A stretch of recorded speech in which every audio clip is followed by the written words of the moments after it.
So we are asked to test the convergence or divergence of these two infinite series. We're looking at the ratio test. Now why I might choose the ratio test is because I have a combination of different things going on. So for the ratio test, I'm going to take the limit as n approaches infinity, and then it should be the absolute value. But I'm going to check my n is starting at 1 and increasing, so all of this is positive, so I don't really need absolute value. So for the ratio test, you do the n plus 1th term divided by the nth term. So the n plus 1th term would be n plus 1 squared instead of n squared times 3 to the n plus 1 plus 1. So this is the n plus 2 over 2 to the n plus 1. And that's my n plus 1th term. I'm dividing that by my nth term, which is n squared times 3 to the n plus 1 over 2 to the n. So when I divide by a fraction, I multiply by the reciprocal. So this fraction is going to get multiplied here as 2 to the n over n squared times 3 to the n plus 1. And this is gone. So now I'm looking to simplify this as much as I possibly can, and I'm going to take it one piece at a time. The n plus 1 squared and the n squared do not cancel out. They are completely different factors, so I know that both will be in my limit.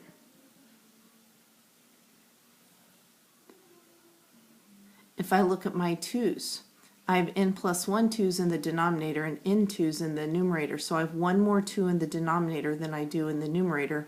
So I'm going to have a 2 here, and the rest will cancel out. If I look at the 3's, I have n plus 2 in my numerator, n plus 1 in the denominator. That's one more 3 in the numerator than in the denominator. And you can always check these by just subtracting your exponents. N plus 1 minus an n plus 1. I'm sorry, n plus 2 minus n plus 1. If you distribute that negative, you have n plus 2 minus n minus 1. The n's cancel out, and you have 2 minus 1 is just 1. So I'm going to be left with 1 3 in the numerator. And this is what I'm taking the limit as n approaches infinity of. So to do that, take this limit, I would just evaluate at infinity. So I have infinity plus 1 squared, and that's definitely infinity over an infinity squared. If I multiplied this out, this would be an n squared plus 2n plus 1. My dominant term for this is an n squared times 3. And if you need to write all of that out, write it out. This is the limit as n approaches infinity of a 3 times n squared plus 2n plus 1 over a 2n squared. So I have an infinity over infinity, so you have two choices. You can use L'Hopital's rule or just look at your dominant terms. The dominant term of my numerator would be a 3 times n squared, so 3n squared, and the dominant term in my denominator is a 2n squared. The n squareds would cancel out, and I'm left with a limit of 3/2. Now, what's important about this 3/2 is that it's greater than 1.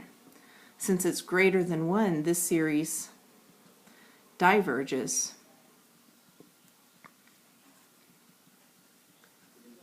by the ratio test. We have one more example. So again, I'm going to look at the n plus 1th term over the nth term and take the limit as n approaches infinity. So my n plus 1th will be n plus 1 plus 1, so n plus 2 factorial over 3 to the n plus 1 divided by n plus 1 factorial over 3 to the n. So what this really is the limit as n approaches infinity. This will stay, so I have n plus 2 factorial over 3 to the n plus 1. And then I'm dividing by this fraction, so I'll multiply by the reciprocal, times 3 to the n over n plus 1 factorial. So I'll take this a piece at a time. This is the limit as n approaches infinity, and I'm going to look at my 3's. I have one more 3 in the denominator than I do in the numerator, so I'm going to keep a 3 in the denominator. If I look at the 2 factorials I have, n plus 2 is clearly greater than n plus 1, so I'm going to start with this n plus 2. I know that n plus 2 will not cancel out, so I'll have an n plus 2 in the numerator. N plus 2 factorial equals n plus 2 times n plus 1 times n minus 1, etc.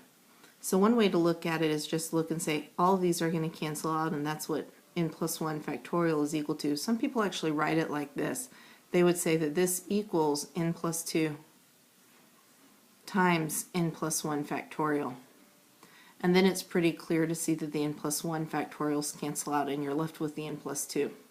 Well, when I evaluate this limit now, I have infinity plus 2 divided by 3, and that clearly equals infinity, which is definitely greater than 1. So this series diverges by the ratio test.